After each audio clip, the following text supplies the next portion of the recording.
As you're well aware, the African National Congress in KwaZulu-Natal has new leadership. Sboniso Duma has taken over from Sihle Zikalala as chairperson in the province. Some political analysts say while it's believed that the new leaders are not in support of President Cyril Ramaphosa, this is not much of a setback for his quest for re-election in December. Let's find out what the perspective of political analyst Professor Bheki Mngomezulu is. He joins us now via video link for more on this. Thank you very much for availing yourself this morning. Maybe let's start with what you made of the tone of the events of particularly Sunday.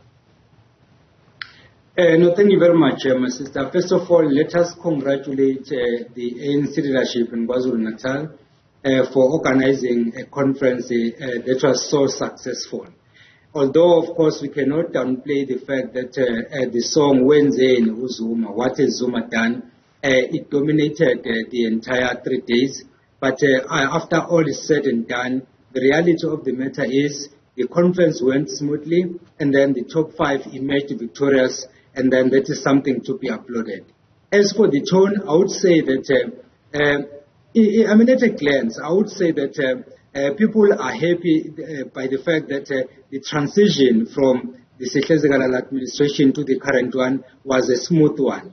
But then what also became clear is that there are serious concerns that ANC members and leaders in KwaZulu-Natal have about the current state of affairs. But then the new leader, that is Sboniso Duma, did a fantastic job, and in fact he saved the day. Not only did he save the president, he saved the ANC, he saved the image of the province, and then he saved, of course, the country by making sure that there was stability. Because had he not gone to the podium to reason with his supporters and the delegates, anything else could have happened, and the president might have been forced to go back without delivering the speech. So that is something to be commended on the new leader, that is Sboniso Duma. Is that something new, though, this crystallization of him being a savior in recent history? It was also the former President Jacob Zuma who saved the day then, if you will, and rapped members over the knuckle over Sihle Zikalala and said there were issues that we're going to deal with at the conference. And so when we take a look at the policy conference coming up this weekend, what do you perceive is going to happen, especially because that new leadership has made it known that they want the step-aside resolution to be completely scrapped, which is something that Mr. Duma also confirmed to this channel this morning? My sister, come this weekend, it will be a different ball game altogether. I was talking to some of your colleagues in the media space earlier today, saying that Duma might have saved the day on Sunday, but then the same will not happen over the weekend, because he himself is one of those who are not happy about the current state of affairs. And fortunately, the articulations that have been made by the current leadership of the ANC in KwaZulu-Natal vindicates some of us who have been saying that the step-aside resolution is supposed to have been put on ice as early as 2 years back, because it was clear from the word go that it was not practical to implement it. When the ANC started implementing it, there were many questions that arose. You recall what happened when Mandla Msibu was elected in Mpumalanga.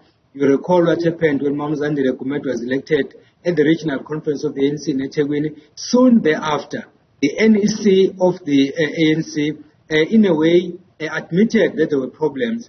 Then they amended the resolution. Even after the amendment, there was still no clarity, which is why about 2 weeks back, Paul Mashatile saw it necessary to issue a directive to all the provinces saying that whoever is implicated in any wrongdoing must step aside. Then the issue of the president came in at the Phala matter, which then made the situation even worse, because some are saying there are allegations, serious allegations leveled against the president. Why can't he step aside? Then those who are on the other side are saying, no, he has not been formally charged, therefore the issue of step aside does not arise at this point. So that alone tells you that there is a problem. So why do you retain a policy that is divisive when at the same time you say you are renewing the organization? It doesn't make sense.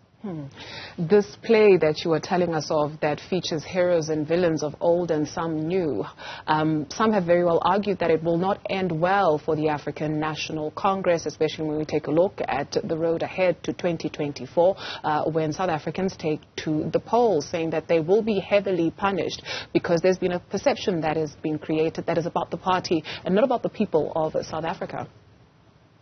Absolutely. You're absolutely right, my sister. You know, this is the 9th interview I'm doing today alone, starting from 5 a.m.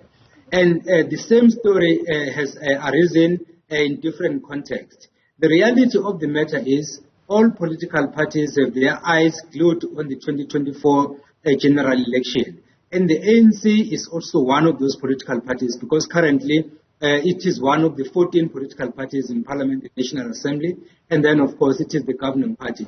But then there is no guarantee that in 2024 the ANC will still be the governing party. The only reason why the ANC seems to have survived right now is not because it is getting stronger every year, but it's because the opposition is getting even weaker. That is the only reason. And then basically the numbers don't tally. If you bring all the 13 political parties together, they still fail to meet the numbers of the ANC, which means then the ANC still emerges victorious. But the ANC support has been dwindling. If you look at the 2019 general election, and then you look at the 2021 local government election, in KwaZulu-Natal alone, the ANC lost 18 municipalities, the majority of which went to the IFP, and then the DA for the very first time got a municipality, that is Umgeni, something that is unprecedented. So if the situation remains the same or gets worse before the 2024 election, we might see a different story altogether, whereby the ANC might be forced to go on a coalition, and that will be a recipe for disaster for this country because we are not ready for any coalition government as things stand at the moment. What makes us not ready? Because we have political egos.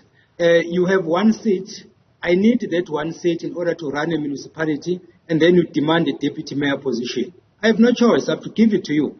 You don't have a mandate because you didn't win the election, but with your one seat, you are basically demanding more, and I have no choice. I have to give you that.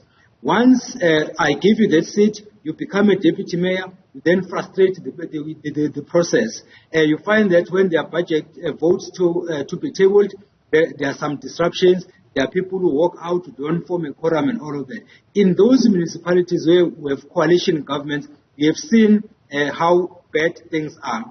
You will recall the relationship between the ANC and the NFP, for example, in KwaZulu-Natal. Things did not go well, and you might cite a number of other examples elsewhere. So we are not ready for a coalition government. Full stop. What's the alternative? The alternative is for politicians to be truthful. They must be truthful to themselves first, and then they must be truthful to the electorate. If things have gone wrong, they say to err is human. No one is perfect, my sister. I am not perfect. But then if you have done something wrong, the best you can do is to admit that you have done something wrong. And where you fail, you must admit that I'm failing here. And then you try to get assistance so that at least you can do things better. Now, in this case, if the ANC has differences, then the first thing they must do is to say, okay, my brother, I'm wrong. My sister, I'm wrong. How do we find each other? So they sort out these issues because at the moment I don't see any serious determination to bring the party together. These factions are there, and the alliance is also not necessarily in good terms. You might have heard the SACP on several occasions saying that they are going to go it alone. And this thing goes on and on and on. They don't seem to learn from the same mistake. In 2017, KwaZulu-Natal could not, in fact, get one seat in the top 6 of the ANC. Now, the question is, have they learned from this situation? If the answer is yes, then it's fine. But then if not, come December 2022, you might see a similar situation where there are no agreements. And then when they go to the 2024 general election, the party will also underperform and the blame game will start, which is uncharacteristic of the ANC, by the way, because the ANC believes in collective responsibility.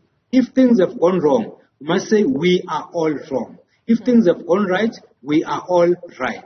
But what we have seen happening lately, if things go wrong, is because so and so has done something wrong. And this blame game is not assisting the organization. Prof, before we let you go, the contents of the President's speech yesterday of the ANC, does it appear to you that he was addressing the ANC or he was addressing the nation? I guess also the question being, can you really separate the two? You can separate the two on many fronts. By and large, the President was basically talking to different audiences. He wasn't just talking to the delegates, he was talking to different audiences. And in fact, in a subtle way, he also tried to respond to the comments made by the former President Bheki at the memorial service of Jesse Duarte, where he made a point that at the moment, we still have these triple challenges of inequality, unemployment, and the like. And then he indicated that as things stand, government has no plan. And he was right. But then the President, of course, tried to bring context to that by saying that these problems are not new. In a way, not so many words, saying that he has inherited the problem, which is correct, by the way. So the point I'm making is the President was not just ending the conference and focusing on the issues of the ANC, either in the province or nationally, but he was responding to different issues and therefore talking to different audiences. Professor Bheki Mngomezulu is a political analyst. Thank you, sir, for availing yourself this morning.